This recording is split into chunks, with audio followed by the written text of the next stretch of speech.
விஜய் மற்றும் அஜித் இடையே ஆரம்பத்திலிருந்தே சினிமாவில் போட்டி நிலவி வருகிறது.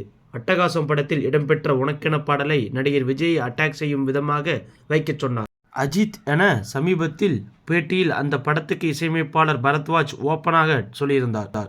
கடந்த ஆண்டு வாரிசு படத்துக்கு போட்டியாக அஜித் தனது துணிவு படத்தை ரிலீஸ் செய்தார். ஆனால் அந்த படம் வாரிசு படத்தை விட குறைவாக வசூல் செய்தது என தகவல்கள் வெளியாகின.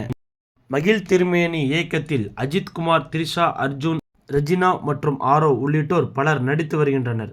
விடாமுயற்சி திரைப்படம் லைகா தயாரிப்பில் பிரம்மாண்டமாக உருவாகி வருகிறது. அஜர்பைஜானாவில் பல மாதங்களாக இந்த படத்தின் படப்பிடிப்பு நடைபெற்ற நிலையில் கடந்த சில மாதங்களுக்கு படத்துக்கு பிரேக் விடப்பட்டுள்ளது.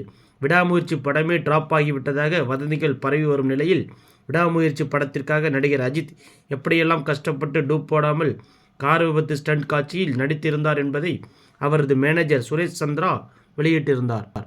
நடிகர் அஜித் ஒரு வீடியோ வெளியிட்டதும் விஜய் தரப்பிலிருந்து ஒரு வீடியோ வந்துடுச்சு பாருங்க என அஜித் ரசிகர்கள் கிண்டலடிக்க ஆரம்பித்து விட்டனர்.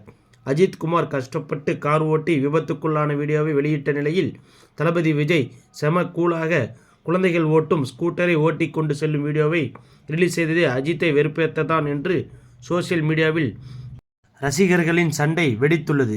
அஜித் போன்ற லெஜெண்ட் தான் ஹம்மர் கார் ஓட்டி டூப் போடாமல் ஸ்டண்ட் செய்வார்கள்.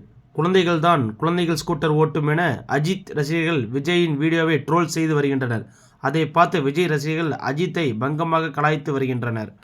நடிகர் அஜித் குமாரை சிம்பத்தி குமார் அஜித் என பதிலுக்கு விஜய் ரசிகர்கள் கலாய்த்து கார் ஓட்ட தெரியாமல் ஆக்சிடென்ட் செய்துவிட்டு இதில் பெருமை வேற என பங்கமாக கலாய்த்து வருகின்றனர். ரஜினிகாந்த் மற்றும் விஜய் இடையே போட்டி நிலவி வந்த நிலையில் மீண்டும் அஜித் விஜய் ரசிகர்கள் இடையே சண்டை வெடித்து வருகிறது. இந்த ஆண்டு தீபாவளிக்கு விஜயின் கோட் படமும் மற்றும் அஜித் குமாரின் விடாமுயற்சி என இரு படங்களும் ஒரே நாளில் மோதுமா என்கிற எதிர்பார்ப்புகளும் எழுந்துள்ளன. அப்படி நடந்தால் மிகப்பெரிய போட்டியாக அது மாறும் என்று கூறுகின்றனர்.